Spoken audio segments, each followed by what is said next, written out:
Shri Venkateswara gold తాకట్టులో ఉన్న మీ బంగారాన్ని విడిపించి కొనబడును. నమస్తే సార్. నమస్తే నమస్తే అండి. సార్, ఇది టీడీపీ ఎమ్మెల్యే గాలి భానుప్రకాష్ గారు రోజా గారిని చాలా అంటే 2000 ఇస్తే ఏ పనైనా చేస్తారు అని చెప్పేసి మాట్లాడారు. దాన్ని చాలా మంది తప్పు పడుతూ ఉన్నారు. మీరేమంటారు? కరెక్ట్ అంటారు, రాంగ్ అంటారు? భానుప్రకాష్ గారు ఏంటంటే మన రోజా గారిని ఆ విధంగా ఏంటంటే విమర్శించడం అనేది చాలా తప్పు. ఆవిడ ఏంటంటే మనకి హీరోయిన్గా కూడా ఆవిడ యాక్సిడెంట్ కూడా జరిగింది. ఆవిడ ఎమ్మెల్యేగా మినిస్టర్గా కూడా చేసి మన రాష్ట్రంలోని మంచి పేరు ప్రఖ్యాతులు కూడా గడించింది ఆవిడ. అలాంటి ఎమ్మెల్యేని ఏంటంటే ఆ విధంగా తిట్టడం అనేది చాలా తప్పు అనమాట అండి. నేను ఏంటంటే ఆ విషయంలో అయితే ఖండిస్తున్నాను. నేను ఆడవాళ్ళని ఏంటంటే ఆ విధంగా ఏంటంటే అనడం అనేది చాలా తప్పు. అది ఈవేళ ఏంటంటే 2000 గట్ట అన్నది ఏంటంటే అది చాలా నీచమైనటువంటి పదం. ఈవేళ ఏంటంటే మనకి పెన్షన్ 4000 రూపాయలు ఇస్తున్నారు.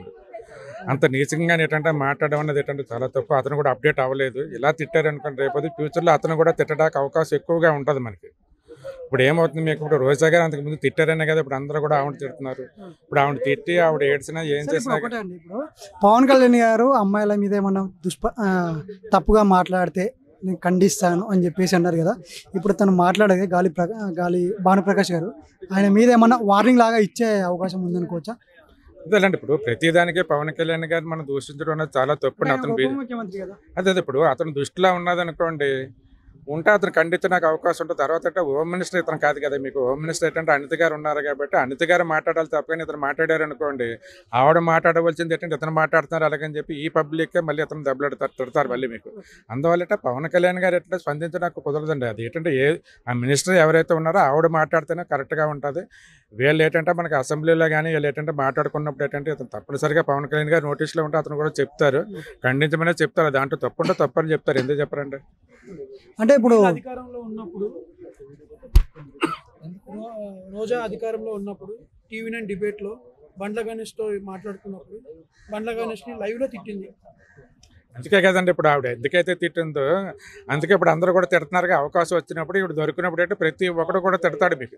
ఈవిడ వల్ల ఎవరైతే బాధ్యతలు ఉన్నారో అంతకు ముందు ఎవరైతే తిట్టారో వాళ్ళందరూ కూడా ఈవిడ ఎక్కడైనా దొరికిందనుకోండి తప్పనిసరిగా డబ్బులే తిడతారు మీకు. వదలదు కదా మీకు. అందువల్ల మనం ఒకసారి అన్నాం అనుకోండి ఆటోమేటిక్గా వాళ్ళలో కూడా అవకాశం వచ్చినప్పుడు తప్పనిసరిగా తిడతారు. ఇప్పుడు ఇదంతా చూస్తుంటే కక్షపూరిత రాజకీయం అనుకోవచ్చు మళ్ళీ. అంటే ఈవిడ విషయంలో అలాగంటా లేదు మీకు. ఈవిడైతే చాలా దుర్మార్గంగా అంతకుముందు మాట్లాడింది మీకు. మాట్లాడింది కాబట్టి వీళ్ళందరూ కూడా మాట్లాడతారు. అదే వేరే మహిళ ఎవరైనా అన్ని ఉన్నారనుకోండి అంత అలాగేటంటే అనేవారు కాదు వీళ్ళందరూ కూడా మీకు. కక్ష అంటే అదే అండి. ఇప్పుడు ఈవిడ అధికారంలో ఉండని చెప్పి వీళ్ళు ఏంటంటే నోటికి వచ్చినట్టుగా తిట్టింది ఈవిడ. ఇప్పుడు తిట్టింది కాబట్టి మీరు వీళ్ళు ఏం చేస్తారు, అవకాశం వస్తారు మరి వీళ్ళు కూడా తిడతారు. ఇప్పుడు వాళ్ళకి వీళ్ళకి వ్యత్యాసం అనేది ఏం లేదు, ఇంకా అంతే కదా. సేమ్ ఉన్నారు, కొంతమంది ఉన్నారు టీము. ఆ టీం వీళ్ళు తిడుతుంటారు, వీళ్ళు వాళ్ళు తిడతారు. ఈవినింగ్ అవ్వట్లకి అందరూ కలుసుకుంటూ ఉంటుంటారు. అది కామనే మీకు. అది మరి అలాంటి వాళ్ళు మళ్ళీ ఎన్నికల్లో నిలబడ్డప్పుడు మళ్ళీ వాళ్ళకి ఎందుకు ఓటేసి గెలిపిస్తున్నారు మీరు? గెలిపించకూడదండి. మరి ఏం చేస్తాం? మరి ఇప్పుడు వాళ్ళకే టికెట్ ఇస్తుంది పార్టీ మీకు. వాళ్ళకి ఇచ్చినా సరే మీరు వేరే వాళ్ళకి నోట్ ఇవ్వడానికి ఇప్పుడు అటు తెలుగుదేశం ఇటు వైఎస్ఆర్ పార్టీ లేదా జనసేనలోనే టికెట్ వస్తుంది మీకు. ఆ క్యాండిడేట్ మంచోడైనా చెడ్డాడైనా సరే పార్టీ అధ్యక్షులు పెట్టేట పార్టీ పెట్టేటంటే వెళ్ళిపోతూ ఉంటారు. మంచిదా చెడ్డదని చూస్తే చాలా మంది నెగ్గడానికి అవకాశం ఉంటుంది మీకు. అది ఎప్పుడైతే ఇండివిజువల్గా నిలబడినప్పుడు మీరు అన్నటువంటిది వస్తుంది మీకు. పార్టీ పరంగా వచ్చినప్పుడు క్యాండిడేట్లు ఎవరో చూడకుండా ఓట్లు వేస్తారు కాబట్టి ఆ ప్రాబ్లం వస్తుంది మనకి. ఇంకోటండి, రీసెంట్గా ఈ జనసేన పార్టీ వీర మహిళ వినిత పేరు మీరు వినే ఉంటారు. ఆ అమ్మాయి వాళ్ళ డ్రైవర్ని చంపేసింది, మర్డర్ చేసింది అని చెప్పని అన్నారు, ఆరోపణలు వచ్చినాయి. ఆ మహిళ ఏమంటారంటే బొజ్జల సుధీర్ రెడ్డి అని చెప్పి టీడీపీ ఎమ్మెల్యే ఉన్నారు ఆ శ్రీకాళహస్తిలో, అతను వీళ్ళు కలిసి చేపించారు అని చెప్పి ఒక అభియోగం ఉంది. దానికి మీరు ఏమంటారు? అంతేలేండి, ఆ విధంగా చేయడం అన్నది చాలా తప్పు. ఒక మనిషిని చంపడం అన్నది ఏంటంటే చాలా క్రూరత్వంతో కూడినటువంటిది.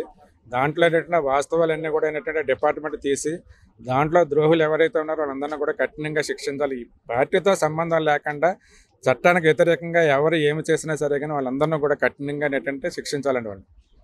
మరి పవన్ కళ్యాణ్ గారు వీర మహిళ అంటారు, మరి ఆ వీర మహిళ అలా చేస్తే మరి పవన్ కళ్యాణ్ గారు స్పందించకుండా సైలెంట్గా ఉన్నారు. అదే పవన్ కళ్యాణ్ గారు వైసీపీ వాళ్ళు ఎవరైనా చేస్తే వెంటనే రెచ్చిపోయేవారు.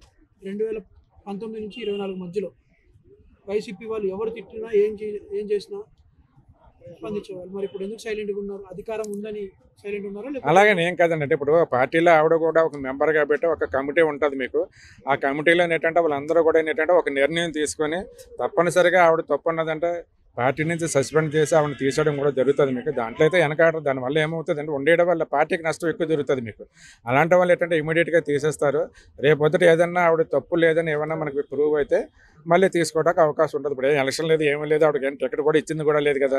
సస్పెండ్ చేయడం వల్ల ఆవిడ పోయేది లేదు, లేదంటే వీళ్ళకి వచ్చేది కూడా ఏమి ఉండదు. కావాలంటే సస్పెండ్ చేసేస్తారు, దాంట్లో ఇబ్బంది ఏమి ఉండదు. సస్పెండ్ చేసి నెక్స్ట్ టైం మాట్లాడాలంటే భయపడిపోతారు కదా. అంత మరి యాక్షన్ తీసుకోవాలి. తప్పు ఉందంటే కంపల్సరీగా ఏంటంటే ఆ యాక్షన్ తీసుకుంటారు. కొంతమందికి భయం వస్తుంది. అలాగే ఇంటర్నల్గా పార్టీలో ఉన్నటువంటి వాళ్ళు కూడా ఏంటంటే మాట్లాడేటప్పుడు చాలా జాగ్రత్తగా కూడా మాట్లాడతారు మీకు. ఇంకోటి, పవన్ కళ్యాణ్ గారు పార్టీ సిద్ధాంతం ఏంటంటే ప్రశ్నించడానికి పెట్టాను అన్నారు. నాకు అధికారం ఏమొద్దు, నాకు ఏదొద్దు, నేను ప్రశ్నిస్తాను అని చెప్పాను అన్నారు. ఇప్పుడు అధికారంలో ఉన్నారు.